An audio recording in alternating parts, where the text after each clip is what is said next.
and today we will be having our demo class for physics in this parallel step course at pre-med. Before we proceed with the lecture, and today's lecture, by the way, this class is for current electricity. Let me just introduce myself. Regarding my introduction, I'm Abdullah and I'll be Jamil and I'll be teaching physics for this very much important MDCAT session. And my main focus will be to teach you guys regarding the concept of physics. And one thing which we will be taking forward is कि हम लोग ज़्यादातर circuits diagrams वगैरह के साथ देखते हुए चलेंगे अपना पूरा का पूरा कोर्स, ठीक है।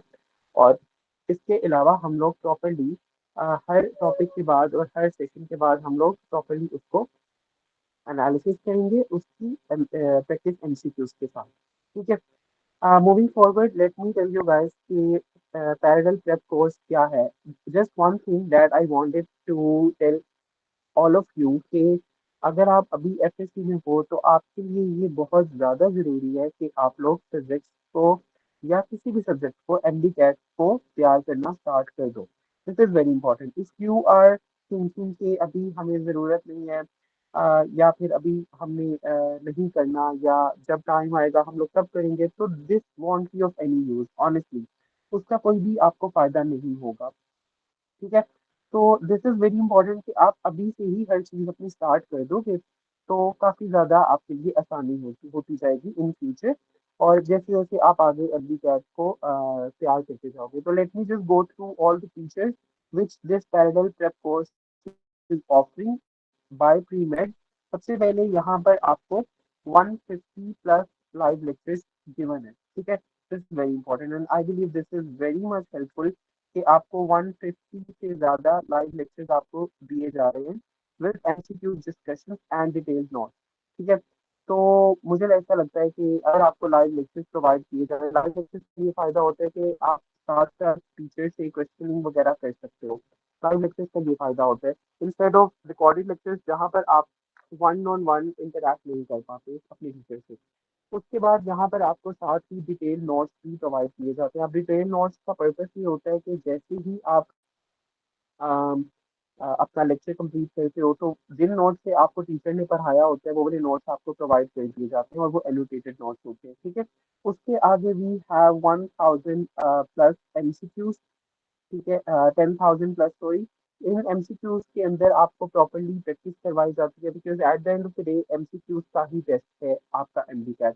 तो this is again very important. उसके बाद वी हैव इस कोर्स के अंदर ही रेगुलर असाइनमेंट। अब रेगुलर असाइनमेंट का ये तरीका होता है कि आपको हर दिन के बाद आपको जो नोट्स वगैरह हैं वो आपको भेजे जाते हैं। हर टॉपिक के बाद आपकी एमसीक्यूज की प्रैक्टिस होती है। उसके बाद वीकली आपको आपकी प्रॉपरली रिपोर्ट दी जाती है और आपको असाइनमेंट दिए जाते हैं। उस रिपोर्ट के अंदर आपको सारा बताया होता है कि आपने क्या चीज़ आपने लैस की है, कहाँ पर आप एब्सेंट हुए हो, किस टेस्ट में आपने कैसा स्कोर किया है। हर वीक के बाद जो पूरा वीक आपको पढ़ाया गया होता है उस आपको टेस्ट होता है और एमसीक्यू बेस्ड टेस्ट होता है।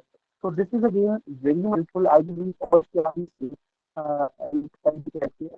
उसके बाद मंथली टेस्ट के अंदर आपके जैसे जैसे टॉपिक वाइज के बाद चैप्टर वाइज के बाद आपके quarter half and full syllabus test आने लग जाते हैं कि सबसे पहले जो भी आपका टॉपिक होगा वो आप टॉपिक वाइज उसका एमसीक्यूज होंगे जो कि हम अपने लेक्चर्स में भी कवर अप करते चले जाएंगे। उसके बाद ये चैप्टर कंप्लीट हो गया, पूरे चैप्टर का टेस्ट है। उसके बाद क्वार्टर बुक टेस्ट है। क्वार्टर बुक के अंदर 3 चैप्टर्स हैं, 4 चैप्टर्स हैं according to your book and subject. उसके बाद हाफ बुक टेस्ट है कि अगर 12 चैप्टर्स है तो 6 प्लस का हाफ हाफ करके, और उसके बाद फाइनली फुल सिलेबस के टेस्ट होते चले जाएंगे। और ये आपको सिंगल एक कोर्स ही प्रोवाइड कर रहा है फ्री में। Lastly we have FSC guidance and support. अब पैरेलल प्रेप कोर्स का मतलब क्या है कि आप लोग पैरेलल चल रहे हैं, ये आपकी एफएससी चल रही है और ये साथ ही आपका एमडीकैट चल रहा है। तो आई बिलीव कि this is again very very much helpful कि आपको पैरेलल के साथ ही पढ़ाना पड़ रहा है। एफएससी भी आपकी कवर अप होती जा रही है और आपका एमडीकैट भी कवर अप होता जा रहा है, ठीक है। तो मुझे ऐसा लगता है कि एक एमडीकैट जिसमें इंशाल्लाह एक करना है उसके लिए ये वाला सेक्शन काफ़ी ज़्यादा हेल्पफुल होने वाला है। और हम लोग इसके अंदर आपकी एक एक का बाई प्रोडक्ट या एक एक्स्ट्रा बेनिफिट मैं कह लूँ, आपकी एफएससी भी इससे इम्प्रूव होती चली जाएगी। आप लोगों को पता नहीं चल रहा होगा, लेकिन एमडी कैट के लिए तो आप करोगे, लेकिन आपको एफएससी का भी बहुत सी चीज़ों का पता चलता चला जाएगा और आप एफएससी की चीज़ों को बहुत और एंगल से देखने लग जाओगे, जो कि आपको अल्टीमेटली थ्योरी एग्जाम्स से भी हेल्पफुल करेगा और एफएससी के अपने एमसीक्यूज में भी ये चीज़ हेल्पफुल आपकी साबित होगी। तो मुझे ऐसा लगता है कि ये सेशन जो है, जो टीमेट आपको प्रोवाइड करेगी, काफ़ी ज़्यादा हेल्पफुल है और इस सेशन को हम इसी तरीके से फॉरवर्ड लेके चलेंगे, right? Now, moving forward, we'll be starting with our today's topic, that is resistance, resistivity, and their dependence on the temperature. Let me just go through a briefer summary of this chapter. इससे पहले इस chapter के अंदर हमने सबसे पहले पढ़ा था ओहम्स लॉ, ठीक है? ओहम्स लॉ क्या होता है? Let me just go through थोड़ा सा कि ओहम्स लॉ ये कहते हैं कि V is equals to I R. V is potential difference या voltage, I is current and R is resistance. Ohm's law की ये एक मैथमेटिकल फॉर्म है या उसका ये फॉर्मूला है। उसके बाद हम लोगों ने इसी करंट इलेक्ट्रिसिटी के अंदर हमने करंट को पढ़ा था, करंट इज डिनोटेड बाय आई, ठीक है। उसके बाद रेजिस्टेंस हम आज पढ़ लेंगे और वी सबको पता है वोल्टेज है, और वी अभी हम आगे मजीद थोड़ा सा कर भी लेंगे। उसके बाद हमने इसके अंदर कैपेसिटेंस थोड़ी सी पढ़ ली थी कि कैपेसिटर इज द डिवाइस, और चार्जेस हमने पढ़ा था Q is equals to n e, ठीक है। ये चीजें हमने इस चैप्टर में ऑलरेडी कवर कर ली है। अब आज हम इस चैप्टर को स्टार्ट करेंगे रेजिस्टेंस से। Before I move forward, let me just go through what is resistance. Simple definition है, कुछ भी नहीं है। आपको पता है आपके एमसीक्यू में डेफिनेशन दी आएगी, उसके बाद आपके एमसीक्यू के अंदर फॉर्मूला बेस्ड भी क्वेश्चन होगा, उसके बाद एप्लीकेशन बेस्ड भी होगा, उसके बाद सिंपल एक वो जो रट्टा बेस्ड होते हैं, सिंपल लाइंस होती हैं, मेमोरी वाले वो भी होते हैं, उसके बाद आपके कॉन्सेप्चुअल भी होते हैं। तो I will try my best कि हम लोग इस कोर्स के अंदर हर तरीके से वो चीज को कवर अप करते चले जाएंगे। Let me just go through the definition. Resistance is the opposition offered by a conductor to the flow of charge. अब हम लोगों ने करंट की डेफिनेशन पढ़ी थी, current is simply the flow of charge, ये डेफिनेशन होगी करंट की। अब अगर कोई चीज जो कि फ्लो ऑफ चार्जेस को अपोज कर रही है, उसको हम लोग सिंपली कह देंगे वो है रेजिस्टेंस, ठीक है। ये इसकी सिंपल सी डेफिनेशन है कि resistance is the opposition offered by a conductor, कोई भी चीज जो जहां से करंट गुजर रहा है इन दी फ्लो ऑफ चार्ज। ये हमारे पास एक हो गया conductor. Let me just go through through a figure. ये है उसके अंदर फ्लो ऑफ चार्जेस, और ये आ गई एकदम से रेजिस्टेंस। अब ये रेजिस्टेंस इनको अपोज कर रही है। रेजिस्टेंस को ऑपोजिशन मतलब कि रेजिस्ट करना, इसका नाम ही आपको बता रहा है। कोई चीज जो कि मुखालिफ है उसके खिलाफ कर रही है, रेजिस्ट कर रही है किसी एक चीज को, इसको हम लोग कहते हैं रेजिस्टेंस, ठीक हो गया। अब रेजिस्टेंस एक अगेन ये वाली मर्जर है, और हम जिस तरह करंट है, लेंथ है, ये चार्जेस हैं, जिस तरह वोल्टेज है, इन सब चीजों की तरह रेजिस्टेंस भी, तो इसका ऑब्वियसली ऐसा यूनिट भी होगा, और ऐसा यूनिट इसका है ओहम, जिसको हम लोग इस तरीके से डोनेट करते हैं, ठीक है, डिनोट करते हैं ohm, right. Next up we have resistance में, बस आपने डेफिनेशन और उसका यूनिट याद कर लेना, बाकी एमसीक्यूज की प्रैक्टिस हम आगे जाके करते हैं। Next up we have resistivity. अब रेजिस्टिविटी का दूसरा नाम क्या है? Specific resistance. रेजिस्टिविटी कोई एक क्वांटिटी, या आप उसको उस तरह नहीं कहोगे, रेजिस्टिविटी एक मटेरियल की अपनी प्रॉपर्टी होती है। It tells how strongly a material itself opposes the current, ठीक है। अब एक हमारे पास लेट्स सपोज मटेरियल है यहाँ पे मेटल, और दूसरा मटेरियल है सेमीकंडक्टर, यानी कि आप कह लो नॉन मेटल, ठीक हो गया, कोई भी, और ये है मेटल। तो मेटल की रेजिस्टेंस कुछ और होगी जो कि बता रहा होगा उसकी रेजिस्टिविटी, और यहाँ पे सेमीकंडक्टर की रेजिस्टेंस कुछ और होगी जो कि उसकी रेजिस्टिविटी बता रहा होगा, ठीक हो गया। तो इन दोनों में फर्क बस ये है कि रेजिस्टेंस उस कहते हैं जो कि उसको ऑपोजिशन मिल रही है, और रेजिस्टिविटी कहते हैं कि उसकी कितनी एबिलिटी है, how strongly a material opposes, ठीक है, इसको हम कहते हैं रेजिस्टिविटी। और रेजिस्टेंस का हम फॉर्मूला आगे जाके पढ़ते हैं, उससे पहले resistivity is independent of any shape, size, या फिर किसी भी लेंथ वगैरह के सैंपल की, ये इंडिपेंडेंट होती है। मतलब अगर ये उसकी शेप अगर ये है, उसकी रेजिस्टिविटी सेमीकंडक्टर जिस तरह दे रहा है, अगर आप उसकी शेप ऐसे कर दो, अगर ऐसे कर दो, अगर ऐसे कर दो, तो रेजिस्टिविटी उसको अपोज करने के उसके अंदर जो चार्जेस हैं वो तो सेम ही रहेंगे ना, वो तो उसकी एबिलिटी वैसे की वैसी ही रहेगी। तो इसको हम कहते हैं रेजिस्टिविटी। और ये इन सब चीजों पे डिपेंड नहीं करती। आप जो मर्जी उसकी शेप करके चले जाओ। ठीक हो गया। Next up we have the formula for a uniform wire R is equals to rho L over A. ठीक है, ये इसका हो गया फॉर्मूला। अब हम इसको कैसे लिखते हैं, आप लोगों ने इसको बेसिकली ऐसे लिखना है, R is equals to R is equals to rho L over A. This is the formula of resistance. Rho क्या है यहाँ पर, रेजिस्टिविटी। ठीक हो गया, रो है रेजिस्टिविटी, एल है लेंथ और ए है एरिया। ठीक हो गया, ये आपके हो गए सिंपल, ये आपके हो गए इसके जो भी रिलेशन है और इसकी जो फॉर्मूला है। ठीक है, अब हम इसको आगे जाके खोलते हैं किस तरीके से ये डिपेंडेंस है इसकी। ये देखिए, R is equals to rho L over A. Rho को आप लोग साइड पे कर दें क्योंकि ये हर मटेरियल का अपना होगा, उसकी अपनी एबिलिटी होगी। अब अगर तो लेंथ इंक्रीज हो रही है तो रेजिस्टेंस भी इंक्रीज हो जाएगा, अगर लेंथ डिक्रीज हो रही है तो रेजिस्टेंस डिक्रीज हो जाएगा, अगर एरिया इंक्रीज हो रहा है तो रेजिस्टेंस डिक्रीज हो जाएगा। ठीक है, ये डिफरेंस आपको पता है ना, कि हमने यहाँ से कंक्लूजन क्या निकाला कि आर जो है वो एरिया के इनवर्सली प्रोपोर्शनल है, अगर एरिया कम तो आर ज्यादा, और आर जो है वो लेंथ के डायरेक्टली प्रोपोर्शनल है, अगर लेंथ ज्यादा तो आर ज्यादा। अब हम इसको यहाँ से समझ लेते हैं, एक दफा आप ये पढ़ लें, R increases with length and decreases with area and changes when material changes. अब रेजिस्टिविटी हमने कहा था किसी भी मटेरियल की अपनी अपनी होती है और वो शेप वगैरह पे डिपेंड नहीं करती, लेकिन ये शेप पे भी डिपेंड कर रही है। मतलब अगर इसकी शेप ऐसे है तो इसकी रेजिस्टेंस कुछ और होगी, अगर इसकी शेप ऐसे होगी तो इसकी रेजिस्टेंस कुछ और होगी, अगर ऐसे होगी तो कुछ और होगी। इसमें एल कुछ और है लेंथ, इसके अंदर लेंथ इसकी कुछ और होगी, इसके अंदर लेंथ कुछ और, तो इस वजह से ये शेप वगैरह पे डिपेंड करेगी। अब हम इसको यहाँ पे फिगर से देख लेते हैं, ये एक हमारे पास फिगर आ गई, ये लॉन्गर वायर है, मतलब कि इसकी लेंथ ज्यादा है तो इसकी आर भी ज्यादा हो जाएगा अल्टीमेटली। और अगर हम इसकी बात कर लें, ये एक इस तरह से वायर है तो इसकी लेंथ जो है वो तो छोटी है लेकिन इसका एरिया ज्यादा है। अब अगर एरिया ज्यादा हो जाएगा तो अल्टीमेटली रेजिस्टेंस कम हो जाएगा। ठीक हो गया, ये चीज आप लोगों ने ये हमेशा याद रखनी है, एमसीक्यू में जब भी गिवन होगा इस तरीके से तो आपको ये चीज जरूरी याद होनी चाहिए कि किस किस तरीके से आर जो है वो इनके साथ रिलेटेड है। ठीक है, अब हम चलते हैं, सिंपली आपका ये आप लोग याद कर लो कि इंक्रीज एल तो आर भी इंक्रीज, इंक्रीज ए तो आर डिक्रीज। सिंपल। अब हम आगे चलते हैं, मजीद इसको किस किस तरीके से हम डिपेंड करते हैं। Long thin wire has higher resistance than short. अगर एक लॉन्ग वायर है और वो थिन है तो उसकी रेजिस्टेंस ज्यादा हो जाएगी, लेकिन अगर एक थिक वायर है, काफी ज्यादा, ये देखिए थिक हो गई है तो इसका एरिया ज्यादा हो गया तो अल्टीमेटली रेजिस्टेंस कम हो जाएगी। Thick wire of the same material, ठीक हो गया, उससे ज्यादा उसकी होगी। अब आगे बहुत ज्यादा इंपॉर्टेंट एक टॉपिक है, that is the temperature dependence on resistance. कि टेम्परेचर किस तरीके से इसको इफेक्ट करता है। अब आप लोगों ने सिंपली एक चीज याद कर लेनी है, हमने पहले पढ़े थे ओहमिक मटेरियल्स क्या होते हैं, ओहम लॉ में हमने पढ़ाए थे, और ये नॉन ओहमिक मटेरियल्स क्या होते हैं।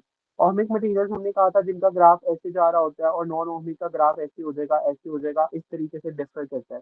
अब यहाँ पर भी आप इसको समझने के लिए इस तरह से हम इसको डिवाइड करेंगे टेम्परेचर डिपेंडेंस को, कि मेटल्स के लिए क्या होगा और सेमीकंडक्टर्स और इलेक्ट्रोलाइट्स के लिए ये क्या होगा। ये दोनों में हम डिफरेंस कर लेंगे। अब सबसे पहले अगर हम मेटल्स की बात करें तो सिंपली आप लोग याद कर लो कि टेम्परेचर अगर इंक्रीज करोगे ना तो रेजिस्टेंस इंक्रीज हो जाएगा। ये मेटल्स की है, when temperature rises resistance increases. अब इसकी वजह क्या है ये देखिए, ये एक लेट्स सपोज हमारे पास एक गिवन है मेटल। अब इसके अंदर क्या मौजूद होते हैं, इलेक्ट्रॉन मेटल के अंदर, और हमने पढ़ा था कि करंट क्या है, फ्लो ऑफ चार्जेस।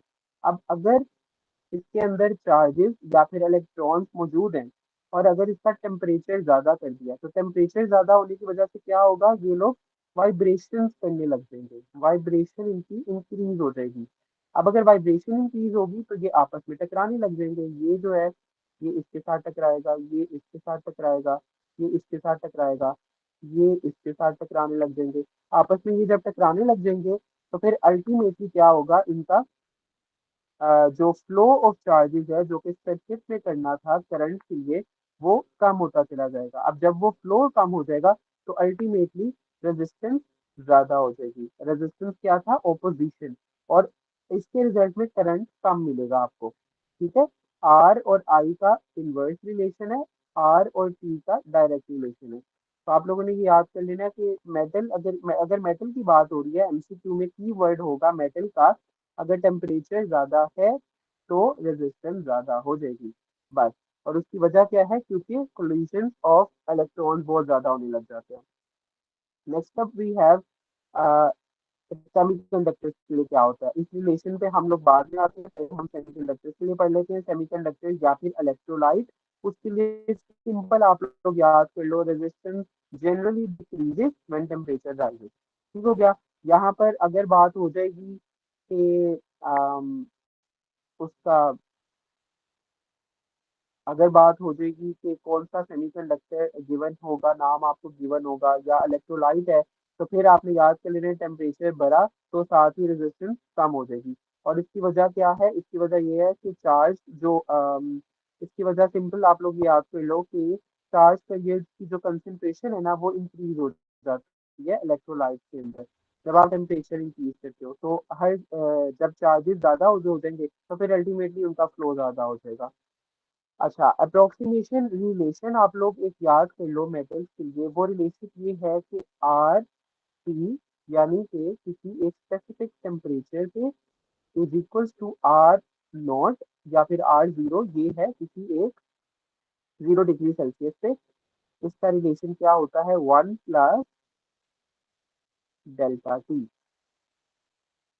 ठीक हो गया। ये आप लोगों ने इसका रिलेशन याद कर लेना है कि R on specific temperature is equal to R naught, यानी कि जो 0 डिग्री वाला है, 1 + ΔT। डेल्टा टी यानी कि टी जो आपको स्पेशल मिला है, माइनस टी जो आपको 0 डिग्री पे था।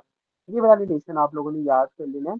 और इसके अंदर आप लोगों अल्फा जो है वो इसका टेम्परेचर कोएफिशिएंट होता है रेजिस्टेंस का। 1 + अल्फा ΔT जब आप इसको लिख दोगे, अल्फा उसका कोएफिशिएंट हो जाएगा। तो ये वाला रिलेशन आपको एमसीक्यूज के अंदर अगेन यूज में मिलेगा। एमसीक्यूज हम डिस्कस करेंगे तो वहां पे मैं आपको बता दूंगा। ठीक हो गया। अब ये चीज आप लोग देख तो एक दफा इंपॉर्टेंट कंट्रास्ट या इंपॉर्टेंट फॉर्मूलाज हमने क्या क्या देखे हैं अभी तक। Resistance depends on dimension and material. ठीक है, रेजिस्टेंस डिपेंड करेगी डायमेंशन पे भी और मटेरियल जोन सा गिवन होगा। रेजिस्टिविटी सिर्फ और सिर्फ डिपेंड करेगी मटेरियल और टेम्परेचर पे। रेजिस्टिविटी ना तो लेंथ पे डिपेंड कर रही है, ना ही उसके साइज पे डिपेंड कर रही है, ना एरिया पे डिपेंड कर रही है, ना उसकी शेप पे डिपेंड कर रही है, लेकिन ये मटेरियल और टेम्परेचर पे डिपेंड करेगी। मेटल, सिंपल मेटल जहाँ पे देखा increase temperature increase resistance, semiconductor जहाँ पे देखा increase temperature decrease resistance, simple. Silver की एक एक्सेप्शन है, वो मैंने यहाँ पे लिख दिया है, वो आप लोग खुद याद कर लो। Silver has very low resistivity, insulators have very high high resistivity. अगर आ जाए कि which of the following have lowest resistivity, तो आप सिंपल लिख दो सिल्वर। इसलिए हम कहते हैं ना कि सिल्वर वायर्स वगैरह ज्यादा अच्छी होती है, क्योंकि उसके पास रेजिस्टिविटी बहुत ज्यादा कम होती है। और इंसुलेटर जो है वो काफी ज्यादा उसकी रेजिस्टिविटी होती है, क्योंकि इंसुलेटर बिल्कुल ही करंट को पास करते ही है, तो इसलिए उसकी रेजिस्टिविटी सबसे ज्यादा होती है। एक चीज जो आप लोगों ने याद रखनी है, रेजिस्टिव, ये टर्म्स एक दफा टर्म्स में एमसीक्यू में हमेशा टर्म्स की हेर फेर होती है। एक चीज है हमारे पास रेजिस्टेंस, एक चीज है हमारे पास रेजिस्टिविटी, और एक चीज है हमारे पास स्पेसिफिक रेजिस्टेंस। ठीक है, अब ये एक चीज है, ये दोनों सेम चीज है। अगर आप यहाँ लिखा स्पेसिफिक रेजिस्टेंस क्या है, तो वो रेजिस्टिविटी की ही बात हो रही है। बहुत से बच्चे स्पेसिफिक रेजिस्टेंस को भी रेजिस्टेंस समझ के बैठ जाते हैं और अल्टीमेटली वो अपना आंसर गलत कर देते हैं। तो आप लोगों ने हमेशा ये चीज याद रखनी है कि अगर साथ स्पेसिफिक लिखा हुआ होगा तो आप लोगों ने आंसर रेजिस्टिविटी को सोचते हुए करना है, ना कि रेजिस्टेंस को। यहाँ पे थोड़े से शॉर्ट ट्रिक्स हैं जो आपको एमसीक्यू में काम आएंगे। एक ये है, L up means R up, ठीक है, आर और एल का डायरेक्ट रिलेशन है। A up means R down, A और आर का इनवर्स रिलेशन है। ये आप लोग याद कर लो। Resistivity is the material identity card. हर मटेरियल का अपना रेजिस्टिविटी होती है। और resistance is the full object opposition. Resistivity हर मटेरियल के लिए उसका अपना आइडेंटिटी कार्ड आप कह लो, याद रखिए कि ये मैंने लिख दिया है। यानी कि उसकी अपनी आइडेंटिटी है, वो किस तरह से करता है। रेजिस्टेंस जो है वो उसकी अपनी ऑपोजिशन है। अगर मेटल हॉट है तो आर हॉट है। अगर सेमीकंडक्टर हॉट हुआ तो आर उसका कम हो जाएगा। ठीक है, मेटल के लिए टेम्परेचर ज्यादा तो आर ज्यादा। सेमीकंडक्टर अगर ज्यादा हो गया टेम्परेचर तो आर उसका कम हो जाएगा। और रेजिस्टेंस के यूनिट्स जो है वो ओहम है। ठीक हो गया। रेजिस्टेंस को आप रिप्रेजेंट करते हो ओहम से। रेजिस्टिविटी का जो यूनिट है वो है ओहमिक मीटर। ये चीज आप लोगों ने हमेशा याद रखनी है कि उसका यूनिट ओहम है और उसका यूनिट ओहम मीटर है। इस चीज में आप लोगों ने हरगिज गलती नहीं करनी। अगर लिखा हुआ आ जाए कि स्पेसिफिक रेजिस्टेंस का यूनिट बताओ, अब अगर तो कोई ऐसा बच्चा होगा जिसने नहीं पता होगा, जिसको वो आराम से जाके ओहम लगा देगा, जबकि उसने स्पेसिफिक रेजिस्टेंस का वर्ड यूज किया है। स्पेसिफिक रेजिस्टेंस के लिए आपको ओहमिक मीटर का वर्ड लिखना होता है। ठीक है, अब हम थोड़े से एमसीक्यूज को पहले प्रैक्टिस कर लेंगे, उसके बाद हम अगले टॉपिक पे जाते हैं। क्योंकि इस सेशन का सबसे ज्यादा मेन पर्पस है आपको एमसीक्यूज के लिए तैयार करवाना। और आपको एमसीक्यूज का ही टेस्ट होगा एमडीकैट में। तो एमसीक्यूज की प्रैक्टिस पैरेलल ट्रैक में आपकी बहुत अच्छी करवा दी जाती है, जिसकी वजह से ये सेशन आपको एफएससी में भी हेल्प करेगा और आपको एमडीकैट के अंदर तो हेल्प करेगा ही। प्रैक्टिस एमसीक्यू में हम सबसे पहले कर लेते हैं। The relation for resistance of a wire is. Resistance हमने क्या बताया, R is equal to rho L over A. अब R is equal to A L over rho, no. Rho A over L, no. Rho L over A, yes. This is the answer Charlie. Rho L over, तो ये अभी आपको अभी अभी आपने पढ़ा है तो अभी आपको काफी आसान लग रहा होगा। लेकिन जब आपने उस टाइम पे आपने सारे के सारे रिलेशन जब ब्रेन में रखने होते हैं, उस टाइम पे आपको बहुत ज्यादा मुश्किल हो रही होती है। ऐसा लग रहा होता है कि ए ऊपर था एल नीचे था। तो अभी कॉन्सेप्ट अभी अगर आप क्लियर कर लेंगे तो आपको आसानी हो जाएगी। ठीक है, तो सिंपली इसका आंसर है Charlie, rho L over A. Next up we have um wait yes next up we have resistivity depends mainly upon length। No, length पे तो करती ही नहीं है, हमने एक दफा ये बात कर ली। एरिया, नो, एरिया पे भी नहीं करती। करंट, करंट पे भी नहीं करती। तो मटेरियल और टेम्परेचर पे करेगी कि हर मटेरियल की ये अपनी होगी और उसके बाद हर टेम्परेचर का ये अपना होगा। ठीक हो गया, हर टेम्परेचर पे जैसे जैसे ये डिफरेंस करता जाएगा, जो हमने अभी अभी पीछे उसका डिफरेंस की बात करनी। Next up we have, if the length of a wire is doubled and the area remains same, resistance becomes। अब ये देखो वो क्या कह रहा है, रेजिस्टेंस क्या हो जाएगा अगर लेंथ हो गया डबल। डबल आप कर लो, दो एरो का मतलब है डबल। और एरिया जो है वो सेम है, एरिया रहा सेम। अब हमने क्या पढ़ा था, आर और एल का डायरेक्ट रिलेशन है। तो अगर ये डबल है तो ये भी डबल है, सिंपल। तो आंसर हो जाएगा इसका बीटा। ठीक हो गया। उसके बाद for metallic conductors resistance with increase in temperature generally. अब कौन से कंडक्टर की बात कर रहे हैं, मेटालिक की। मेटालिक जहां पे भी आ जाएगा आंखें बंद करके, अगर टेम्परेचर इंक्रीज है तो रेजिस्टेंस भी इंक्रीज है। सिंपली चार्ली आंसर हो जाएगा। उसके बाद we have which of the following usually decrease in resistance with rising temperature. अब यहाँ पे मैंने आपको कहा था कि मेटल के लिए तो आर इंक्रीज तो टी इंक्रीज, लेकिन सेमीकंडक्टर वगैरह के लिए ये चीज फर्क है। अगर उसमें टेम्परेचर इंक्रीज तो रेजिस्टेंस डिक्रीज। तो यहाँ पे वो पूछ रहा है कि यूजुअली डिक्रीज इन रेजिस्टेंस हो जाएगा इन अब विद राइजिंग टेम्परेचर। तो कॉपर, कॉपर तो मेटल होता है हमें भी पता है। आयरन, आयरन भी मेटल होता है हमें भी पता है। नाइट्रोम, नाइट्रोम भी मेटल है। ठीक हो गया। तो यहाँ पे आंसर क्या हो जाएगा, सेमीकंडक्टर। सेमीकंडक्टर जो है वो ऑपोजिट बिहेव करते हैं मेटल से। तो यहाँ तक आपका रेजिस्टेंस का जो टॉपिक है वो हो जाएगा कंप्लीट। आगे जाके रेजिस्टेंस के कॉम्बिनेशन हम थोड़ा सा मैं आपको बता दूं। वैसे ये इस साल में जो इस साल जो पीएमडीसी ने सिलेबस दिया है उसके अंदर तो रेजिस्टेंस के जो रिलेशन हैं वो उन्होंने नहीं कहा करने को। लेकिन मैं आपको थोड़ा सा उसके बारे में बताता चलता हूँ। कि आपको अगर आपने एफएससी के लिए करना है तो वो आपको हेल्पफुल हो जाएंगे। दैट इज वाई इस कोर्स का यही फायदा है कि आपको एफएससी वाली चीजें भी अच्छी तरह आती चली जाएंगी। तो हम यहाँ पे थोड़ा सा कर लेते हैं कि सीरीज के अंदर हम रेजिस्टेंस को इस तरह से करके लगाएंगे। ठीक है, ये R1, R2 एंड R3। ठीक है, और सीरीज के अंदर जो आर इक्वलेंट आपका होगा वो हो जाएगा R1 plus R2 plus R3। ठीक है, और आर इक्वलेंट जो आएगा वो इन सबसे बड़ा आएगा, R1 से भी, R2 से भी और R3 से भी। ठीक हो गया। और यहाँ पर जो करंट है वो इक्वल रहेगा, I1 is equal to I2 I3। सबसे जो भी करंट गुजर रहा है वो सेम करंट गुजर रहा है।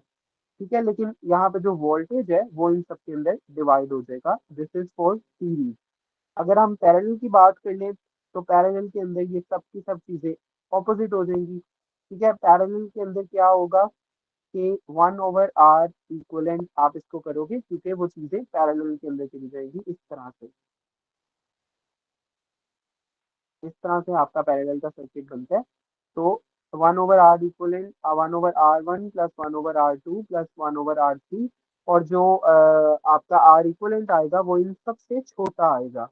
ठीक है, ये चीज आप लोगों ने रजिस्टर्स की सीरीज के अंदर याद कर लेनी है कि मैक्सिमम जो आपका आएगा वो आएगा सीरीज में, और जो मिनिमम आपका बन जाता है वो बन जाता है पैरेलल के अंदर। अब एक अगर आपको एमसीक्यू आ जाए इस तरीके से कि हम लोगों ने इस तरह से ये सर्किट लगाए हैं। ठीक है, और उसके अंदर हमने पैरेलल के अंदर लगा दिए। अब हमें बताएं कि आर मैक्स क्या है और आर मिनिमम क्या है। तो आर मैक्स आर मैम हम इसको ना एक एमसीक्यू से कर लेते हैं। लेट्स सपोज कि आपको एग्जांपल मिल रही है कि 5 रेजिस्टर्स हमने लगा दिए और ईच ऑफ 10 ओहम। अब हमें बताएं कि मैक्सिमम रेजिस्टेंस हम कैसे निकालेंगे। अब मैक्सिमम रेजिस्टेंस मैंने आपको कहा है कैसे निकलती है, सीरीज के अंदर जब भी आप लगाते हो।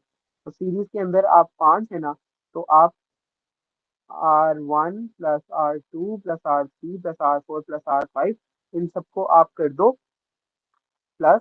तो ईच कितना था 10 ओहम, 10 प्लस 10 प्लस 10 प्लस 10 5 दफा आप उसको प्लस कर दो तो सिंपली आंसर आ जाएगा 50 ओहम। ये आपकी मैक्सिमम रेजिस्टेंस आ जाएगी। इसका याद रखने का सिंपल आपको मैं एक शॉर्टकट बता देता हूँ, आपने याद कर लेना है NR। सीरीज में जब भी आएगा तो NR, और अगर आ जाए पैरेलल तो उसके अंदर आपने R/N। ठीक है, अब सिंपली N क्या है, जो कि नंबर है, नंबर कितना था 5, N 5 × 10 50 आंसर आ गया। और अगर पैरेलल में वो कहता, मतलब कि पैरेलल में अगर यहाँ पे कहता मैक्सिमम निकालो तो आप सीरीज पे जाते, अगर वो कहता मिनिमम निकालो तो आप ये वाला फॉर्मूला लगाओगे, आर यानी कि 10/5। तो ये सिंपली आपका ये वाला इस तरीके से आंसर बन जाएगा। ठीक है, ये चीज आप लोग फॉर्मूला के ये याद कर लो। अगर आपको पैरेलल में जाना है तो वो है, और उसके अंदर सीरीज में जाना है तो वो वाला फॉर्मूला है NR और R/N। ये आपको एफएससी के अंदर भी हेल्प आ जाएगी। ठीक है, अब हम अगले टॉपिक पे चलते हैं, internal resistance and it's consequences for external circuit. सबसे पहले आप लोगों को इंटरनल रेजिस्टेंस का कॉन्सेप्ट आना चाहिए कि इंटरनल रेजिस्टेंस क्या होती है। इंटरनल रेजिस्टेंस क्या है, इट इज, अब मैं आपको बताता चलूँ, एक बैटरी है आपके पास। ठीक है, या फिर आपके पास ये वोल्टेज लगा हुआ है, ये बैटरी है, ये सेल है, कुछ भी है। एक तो वो रेजिस्टेंस है जो कि फ्लो ऑफ चार्जेस आपको दे रही है, कि ये फ्लो चार्जेस का रोका जा रहा है, चार्जेस आपस में टकरा रहे हैं तो रुक रहे हैं। ये वाला एक रेजिस्टेंस है। एक रेजिस्टेंस वो है जो इसके अंदर है, पहले से इसके अंदर इलेक्ट्रोलाइट्स ने भी एक रेजिस्टेंस अपनी क्रिएट की हुई है। इसके अंदर जो करंट अपना है बैटरी का, या बैटरी जो प्रोवाइड करी है, वो जो अपना इसका इलेक्ट्रोड्स का जो करंट है ना, पॉजिटिव टर्मिनल नेगेटिव टर्मिनल, वो जो एक रेजिस्ट कर रहा है ना इस करंट के फ्लो को या चार्जेस के फ्लो को, उसको हम कहते हैं इंटरनल रेजिस्टेंस। ठीक है, ये आपका कॉन्सेप्ट है इंटरनल रेजिस्टेंस का। This is very important. अब हम इसकी एक दफा यहाँ से पढ़ते हैं, a real cell is not ideal. Inside the cell electrolyte and electrodes also oppose current. ठीक है, सेल के अंदर वो भी आपस में इलेक्ट्रोड्स और इलेक्ट्रोलाइट्स भी करंट को अपोज कर रहे होते हैं। This opposition is called as internal resistance, और इंटरनल रेजिस्टेंस को हम डिनोट करते हैं स्मॉल आर से। एक रेजिस्टेंस अब हमने पढ़ ली कैपिटल आर वाली जो कि नॉर्मल रेजिस्टेंस है, फ्लो ऑफ चार्जेस को जो अपोज करती है। एक हमने पढ़ ली इंटरनल रेजिस्टेंस जो कि स्मॉल आर है। ये आप लोगों को इसका कॉन्सेप्ट आना चाहिए। अब आप इसका रिलेशन पढ़ लेते हैं। If a cell of EMF E supplies current I to an external resistance R, तो इसका रिलेशन क्या हो जाएगा, V is equals to E minus I R. V is equals to E minus I R. ये हम लोग इसके एक सर्किट ये हमने लगाया, ये उस पे रेजिस्टर लगा हुआ है, ये उस पे बैटरी या ईएमएफ लगी हुई है, और ये वो सर्किट कंप्लीट हो गया। या ये यहाँ पे हमने बल्ब लगा दिया, लेट्स सपोज। ठीक है, ये हो गया रजिस्टर, ये हो गया ईएमएफ का सोर्स, ये उसमें से वोल्टेज जो निकल रहा है, और ये उसमें से जो करंट दौड़ रहा है। अब इसको देखते हुए इसके अंदर है स्मॉल आर ईएमएफ के सोर्स में, तो ये आप लोगों ने रिलेशन इसका याद कर लेना है, V is equal to E minus I R. This is again very important. आपको इस तरह का कोई भी एमसीक्यू आ सकता है, तो उसके अंदर आपने ये वाला फॉर्मूला लगाते जाना है। ये आपको सर्किट जो मैंने अभी बनाया था, ये ई आई यहाँ से जा रहा है, ये रजिस्टर आ गया, ठीक है, और ये आपको ईएमएफ आ गई पॉजिटिव नेगेटिव, ये स्मॉल आर यहाँ पर आपको दिखाई गई है कि ये ईएमएफ के सोर्स में ये स्मॉल आर आपको मिल रहा है। ठीक है, ये वही वाली डायग्राम है जो अभी मैंने पीछे बना दी थी। अब हम इसके बारे में थोड़ा सा पढ़ लेते हैं और इसका कॉन्सिक्वेंस पढ़ लेते हैं कि एक्सटर्नल सर्किट में ये किस तरीके से इफेक्ट कर रहा होता है। Part of the EMF is lost inside the cell itself as the lost volt current in the whole circuit is equals to I is equals to E over R plus R। अब ये वाला relation इन्होंने कैसे निकाला है, इन्होंने simply इस वाले रिलेशन के अंदर इसकी वैल्यू पुट कर दी है आई की। ठीक है, आई की वैल्यू जब आप पुट कर दोगे तो आपके पास आई का रिलेशन क्या आ जाएगा, I is equal to E over R plus r. ये आप लोग याद कर लो। ठीक है, अगर आपने यहाँ से करंट निकालना है तो ये रिलेशन है, और अगर आपने दूसरा वाला निकालना है तो वो आपको पीछे जो हमने दिखा दिया था, V is equal to E minus I R. ठीक है, ये दो रिलेशन हैं। अब आपको इसका एमसीक्यू कैसे आएगा, लेट्स सपोज एमसीक्यू में गिवन होगा there is a current with calculate the current with the EMF source of इतने volt, resistance of this with the internal resistance of this, calculate the current। तो आपको ये सब कुछ गिवन होगा और सिंपली आपने ये आइडेंटिफाई कर लेना है। ठीक है, अब हम आगे इसके कॉन्सिक्वेंसेस पढ़ लेते हैं एक्सटर्नल सर्किट में, क्योंकि पीएमडीसी ने अपने सिलेबस में करिकुलम में ये लिखा हुआ है। तो सिंपली ये लाइन पढ़ ले, the terminal voltage is less than EMF when current is drawn. जो टर्मिनल वोल्टेज आपको मिलता है वीसी, वो ऑब्वियसली जो ईएमएफ सोर्स आपने दिया होता है उसके उससे कम ही होता है जब भी उसमें से करंट गुजरना शुरू कर दे। As current increases the internal drop I R increases. जैसे जैसे आप आई को इंक्रीज करोगे तो जो आई आर वाला टर्म है पूरी वो भी इंक्रीज हो जाएगी, मतलब कि इंटरनल रेजिस्टेंस भी अपने आप इंक्रीज हो जाएगा। तो less voltage mean remains for the external circuit. तो जो वोल्टेज वहां पे मिल रहा है, एक्सटर्नल वोल्टेज वगैरह जा रहे हैं, वो रेजिस्टर तक कम चले जाएंगे। उसके आगे if internal resistance is large the cell can not supply large current effectively. अगर तो इंटरनल रेजिस्टेंस ही ज्यादा हो गई है उस सेल के अंदर ही, तो वो सेल कैसे ही करंट दे पाएगा, तो वो करंट भी अल्टीमेटली नहीं जाएगा। An ideal cell would have zero internal resistance. एक आइडियल सेल की अगर हम बात करें, उसकी जो इंटरनल रेजिस्टेंस है वो जीरो है, लेकिन ऐसा कुछ केस नहीं होता, ये सिर्फ एक हाइपोथेटिकल सिचुएशन है। When the circuit is open and no current flows, terminal voltage is equals to EMF because IR is equals to zero। अब देखो, अगर तो सर्किट ओपन है, इस तरह से करके सर्किट ऐसे बना हुआ है और ये सर्किट ओपन है, अब यहाँ पर आई आर जो है वो जीरो हो जाएगा क्योंकि करंट तो गुजर ही नहीं रहा। ठीक है, तो यहाँ पर क्या होगा, करंट फ्लो ही नहीं करेगा और टर्मिनल वोल्टेज जो है वो ईएमएफ के ही इक्वल आ जाएगा। जो यहाँ पे वोल्टेज जा रहा है वो जितना ये ईएमएफ का सोर्स दे रहा है उतना ही टर्मिनल वोल्टेज उसको प्रोवाइड कर देगा। ये दोनों इक्वल हो जाएंगे। क्यों? क्योंकि अभी तो करंट ही नहीं गुजरा। करंट नहीं गुजरा मतलब कि आईआर नहीं आया। आईआर नहीं आया तो वो कम भी नहीं होगा। जब आईआर आएगा, आईआर कम होगा तो अल्टीमेटली वो वी टर्मिनल को भी कम कर देगा एज कम्पेयर टू ईएमएफ का सोर्स। ठीक हो गया। तो ये इसके अंदर डिफरेंस आ जाएगा। अगेन हम लोग चलते हैं फास्ट फॉर्मूलाज में, क्योंकि जो मर्जी आप कर लें फिजिक्स के अंदर आपको एमसीक्यूज आने ही फॉर्मूलाज के रिलेटेड है, और इन सबको कवर करना बहुत ज्यादा जरूरी है। Total resistance in a simple circuit, in a simple self circuit क्या होती है? R plus R. एक रेजिस्टेंस आर वाली और एक आर वाली, जो उसकी इंटरनल है। तो टोटल रेजिस्टेंस अगर कोई भी पूछे तो टोटल रेजिस्टेंस ये दोनों होती है। ये अब आप लोगों ने याद रखना है। पहले तक आपको सिर्फ कैपिटल आर वाली रेजिस्टेंस के बारे में पता था, अब स्मॉल आर वाली भी आपको याद होगी। करंट का फॉर्मूला आ जाएगा तो simply I is equal to E over R plus R. अगर वोल्टेज का आ जाएगा तो simply E minus I R. ठीक हो गया। अगर ओपन सर्किट है तो V जो है वो इक्वल हो जाएगा ईएमएफ के। ठीक है, अगर ओपन सर्किट है। अगर क्लोज सर्किट है तो फिर V जो है वो कम होता है ईएमएफ से, टर्मिनल वोल्टेज, क्योंकि ओपन सर्किट में करंट जीरो होता है। शॉर्ट ट्रिक्स याद कर लें। Lowest volt mean I R, जो कि वोल्ट कम हो जाते हैं आई के साथ और इंटरनल रेजिस्टेंस के साथ, इन्हें हम कहते हैं लोएस्ट वोल्ट वोल्ट। जो कि ईएमएफ का सोर्स आपको प्रोवाइड कर रहा होता है, वो उसकी वजह से आईआर में ड्रॉप आता है तो वो भी कम हो जाता है। उसके बाद नो करंट ड्रॉन, इसका मतलब नो इंटरनल ड्रॉप, तो टर्मिनल वोल्टेज इक्वल हो जाएगा ईएमएफ के। ये भी आप लोगों को आना चाहिए। Large current causes a large drop, अगर ज्यादा करंट है तो वो ज्यादा, वही बात है, जितना ज्यादा करंट है उतनी ज्यादा जो ड्रॉप वगैरह है वो कम होता जाएगा। तो अल्टीमेटली ईएमएफ और टर्मिनल वोल्टेज का फर्क आता जाएगा।